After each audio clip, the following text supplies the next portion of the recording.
아멘. 네, 우리 좌우로 한번 인사하시겠습니다. 참 잘 오셨습니다.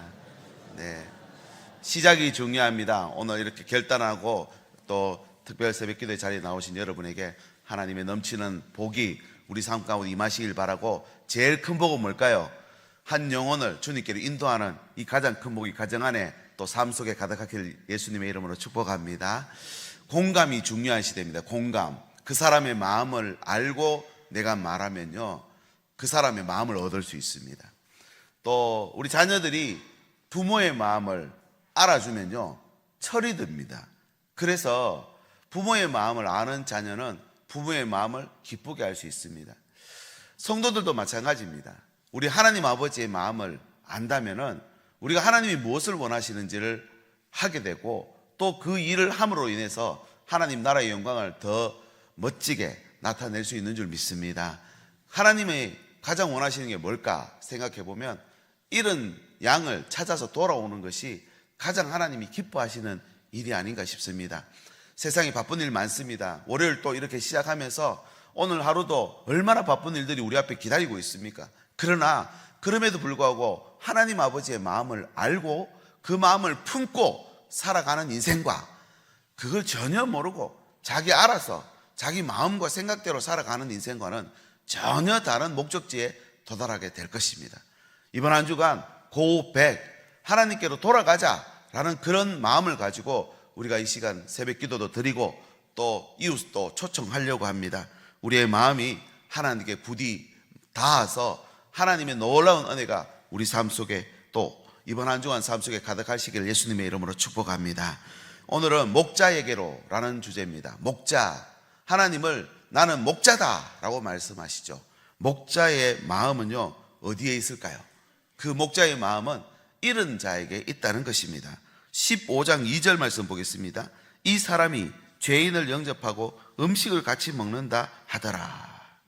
바리새인과 서기관들의 비난받는 상황에 지금 예수님이 있다는 사실입니다. 왜냐하면 이 당시에 죄인과는 거리를 두어야 된다라고 사람들은 생각했고, 특히 유대인들은 그런 마음과 생각이 더 심했습니다.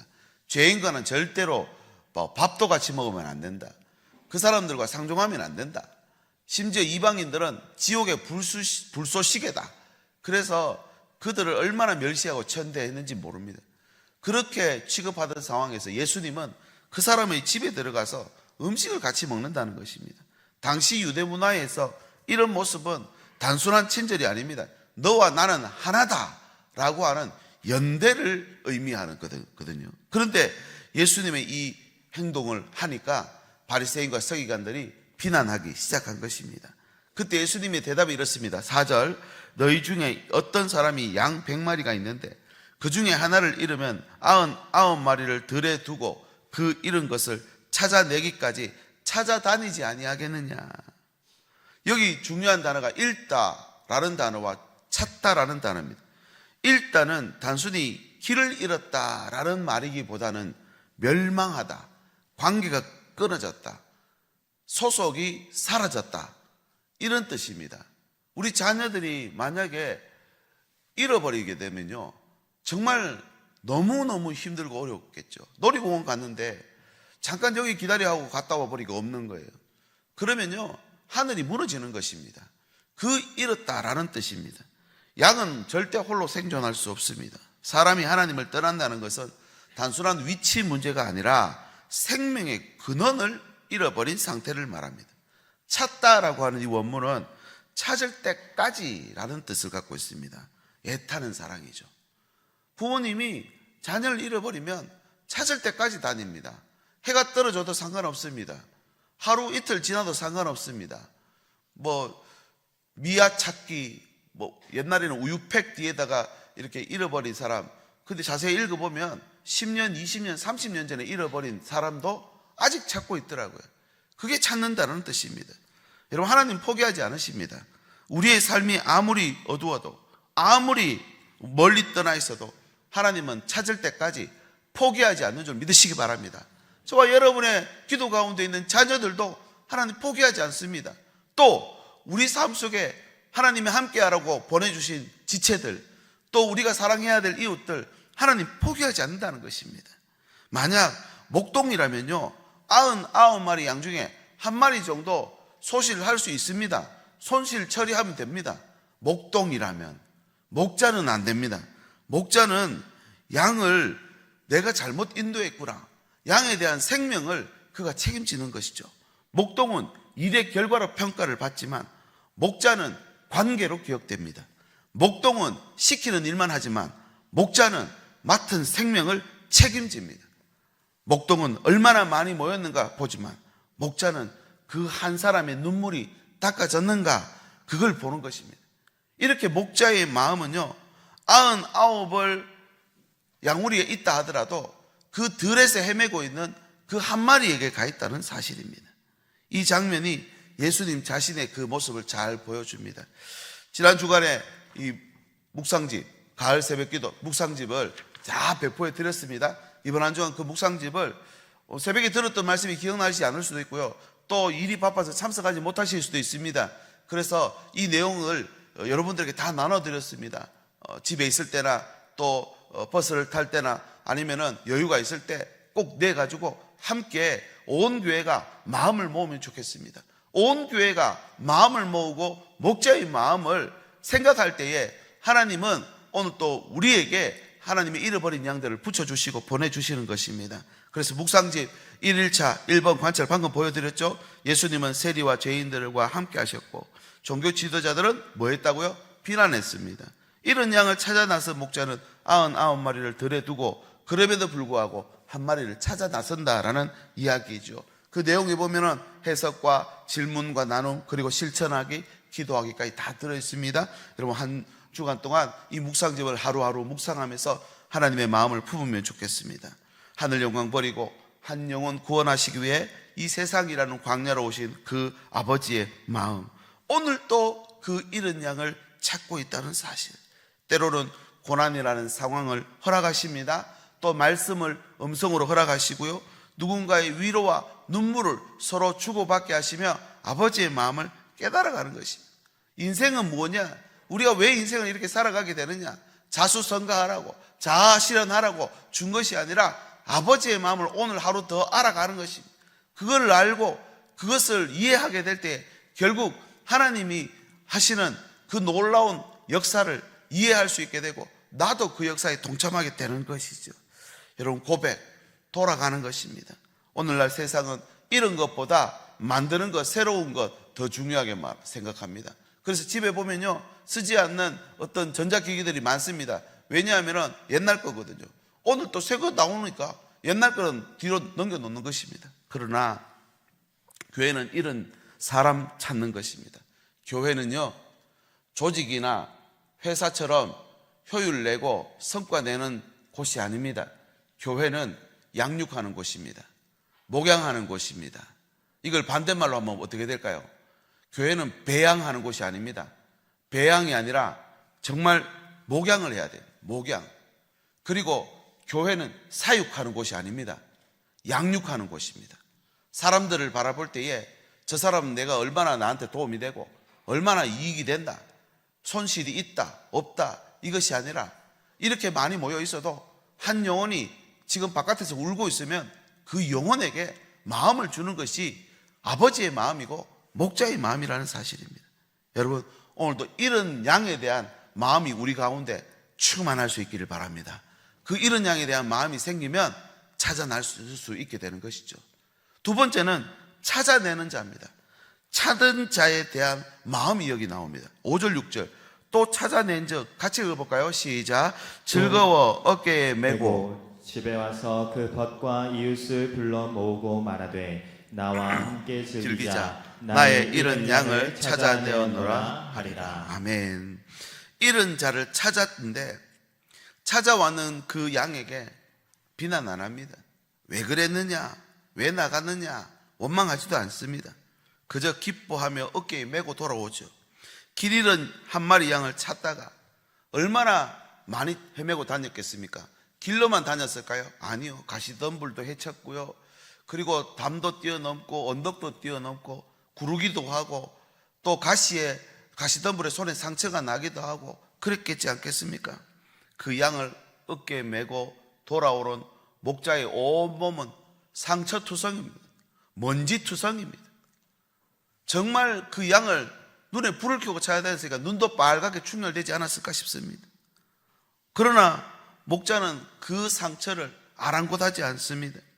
그 상처가 이 양을 찾기 위한 상처였다는 것입니다. 어깨에 매다라는 표현은요, 전심으로 다 짊어진다는 뜻입니다. 그냥 운반하는 그런 모습이 아니라 책임과 보호의 행위를 어깨에 맨다라는 것입니다. 여러분, 하나님은 우리의 삶을 어깨에 메고 계십니다. 나 혼자 길을 걷고 있는 것 같지만 오늘도 나를 안고 업고 여기까지 왔는 줄 믿습니다. 오늘도 그 찾아내는 그 목자의 심정을 우리가 알게 된다면 우리도 상대방의 짐을 져줄 수 있는 것이죠. 그런데 그 목자의 심정이 되지 않는다면요, 찾아낼 필요도 없고 찾아냈더라도 원망밖에 안 됩니다. 너 하나 때문에 지금 이거 뭐냐, 지금 밥도 못 먹고 이렇게 먼지투성이가 되고 상처투성이가 되는데 왜 나갔느냐 하지 않겠습니까? 그런데 목자의 마음을 다시 보십시오. 찾아내는 자의 그 마음은 하늘의 기쁨으로 가득합니다. 오늘 또 이사야 53장에 보면요, 그는 실로 우리의 질고를 지고 우리의 슬픔을 당했다. 그런데 우리는 생각하기를 그가 징벌받아 하나님께 맞으면 고난당한다라고 했죠. 그게 아니죠. 결국은 이 찾아낸 기쁨이 이 모든 고난과 아픔을 다 희석시키더라는 것입니다. 우리를 어깨에 메고 돌아오시는 목자, 오늘 또 나를 어깨에 메고 계시고 오늘도 그 한 양을 찾게 되면 어깨에 메고 기쁨으로 돌아오는 것입니다. 그래서 우리가 하나님께 올라간 게 아니라 하나님이 찾아오셨습니다. 내려오셨죠. 우리가 주님 찾은 게 아니라 주님 우리를 찾아내신 것입니다. 주님은 우리를 그분 어깨 위에 오늘 올려놓고 있습니다. 오늘 아침에 기도할 때 우리의 연약함, 피곤함, 또 우리의 모든 문제들, 어려움들 주님 앞에 다 내려놓고 수고하고 무거운 짐진 자들아 다 내게로 오라. 내가 너희를 쉬게 하리라 했잖아요. 오늘 우리 짐부터 먼저 주님께 의탁을 하고 또 상대방의 짐도 우리가 대신 져줄 수 있는 그런 용기와 희망이 우리 가운데 있기를 원합니다. 우리는 이 광야를 혼자 걷는 자가 아닙니다. 업힌 자입니다. 걷는 자가 아니라 업힌 자입니다. 주님 어깨에 엎혀 있습니다. 오늘 하루 누군가가 기댈 수 있는 어깨를 빌려주실 수 있기를 바랍니다. 엎힐 수 있는 어깨가 되기를 바랍니다. 교회 안에 낙심한 지체에게 주님이 당신을 찾고 있어요. 여러분, 그분의 반응하고 상관없습니다. 내가 그 이야기를 오늘도 전달해 주는 것입니다. VIP 초청 카드 다 받으셨죠? 그 카드를 쥐고 기도하면서 그분에게 목자의 마음으로 전달하실 수 있기를 예수님의 이름으로 축복합니다. 이것이 진짜 빌려줄 수 있는 어깨가 되는 것이죠. 마지막 세 번째는 회개하는 자에게 하나님의 아버지의 마음이 가 있습니다. 목자는 회개할 때 이런 마음이 됩니다. 7절, 내가 너희에게 이르노니 이와 같이 죄인 한 사람이 회개하면 하늘에서는 회개할 것이 없는 의인 99으로 말미암아 기뻐하는 것보다 더하리라. 회개하다는 잘 아시다시피 마음을 바꿔먹는 것입니다. 아버지의 마음을 깨닫게 되면요, 마음을 돌이킬 수 있습니다. 이 회개는 누가복음 전체의 주제입니다. 처음부터 끝까지 하나님께 돌아가자라는 회개의 책입니다. 돌아가면 어떻게 됩니까? 하나님 너무 기뻐하신다는 거죠. 온 하늘이 기뻐한다 라고 표현하고 있습니다. 회개는 인간의 고행이 아니라 하나님의 기쁨이다 라는 거죠. 누가복음 15장 이번 한 주간 우리가 살펴볼 말씀에 세 가지 이야기가 나옵니다. 잃은 양 이야기, 잃은 드라크마 이야기, 그리고 잃은 아들 이야기입니다. 이 모든 결말은 똑같습니다. 잔치입니다. 잔치, 축제. 하나님은 잃은 자가 돌아올 때 가장 기뻐하십니다. 우리는 어떻습니까? 회개를 정말 무겁게 받아들입니다. 이 잘못을 인정하는 게 나이가 들면 들수록, 지위가 높으면 높을수록 이 인정하는 게 정말 쉽지 않습니다. 어린아이들은요, 금방 잘못했다 하죠. 잘못했어요, 다시는 안 그럴게요 그러잖아요. 그런데 우리가 성인이 되고 자꾸만 지위가 올라가다 보면 그 말이 안 나옵니다. 여러분, 그러나 보십시오. 회개할 때 하나님은 잔치를 하십니다. 우리는 회개를 심판받는다 이렇게 생각하지만 하나님은 그 회개를 잔치로 바꾸어 주십니다. 여러분, 오늘 또 하나님 앞에 우리의 모든 어긋나고 깨어지고 모자란 것들이 하나님께로 돌이켜질 수 있기를 예수님의 이름으로 축복합니다. 우리의 삶이 하나님께 돌이킬 때 하나님 나라는 잔치가 벌어진다는 것이죠. 회개는 하나님을 가장 기쁘시게 하는, 우리가 할 수 있는 가장 큰 은혜의 방편인 줄 믿습니다. 우리 가정이 회개하길 바라고, 내 삶이 회개하고 돌아오길 바라고, 무엇보다도 우리가 만나는 그 VIP들이 회개하고 돌아오게 만드는 그 사역이 하나님 가장 기뻐하시는 사역 아닌가 하는 것입니다. 하나님, 이번 한 주간 하나님이 가장 기뻐하시는 이 놀라운 회개가 우리 삶 속에, 또 우리가 전하는 이 복음 속에 가득하시기를 예수님의 이름으로 축복합니다. 말씀을 결론 맺습니다. 오늘 본문은 우리에게 세 가지 진리를 말합니다. 잃은 자를 찾으시는 하나님, 찾은 자를 품어주시는 하나님, 회개하는 자를 너무너무 기뻐하시는 하나님입니다. 여러분, 돌아간다는 건 후퇴가 아닙니다. 돌아가면 회복이고 새 출발의 장소입니다. 이 아침에 우리의 마음을 하나님께로 맞추면 좋겠습니다. 주파수를, 라디오 주파수를 제대로 맞추면 그 방송이 나옵니다. 세상에다 주파수를 맞추면요, 세상의 소리밖에 안 들릴 것입니다. 오늘 이 아침에 아버지의 마음에 주파수를 맞추면 아버지께서 내 삶을 향한, 우리 가정을 향한, 이 세상을 향한 그 마음을 알게 될 줄 믿습니다. 그래서 새벽 기도하고 그들에게 가야 되는 이유가 그겁니다. 아버지의 마음 듣고 아버지의 마음 알고 그들에게 갈 때 우리의 입술에, 우리의 선포하는 복음에 하나님의 능력과 하나님의 힘이 실리게 되는 줄 믿습니다. 이 시간 같이 한번 말씀 붙잡고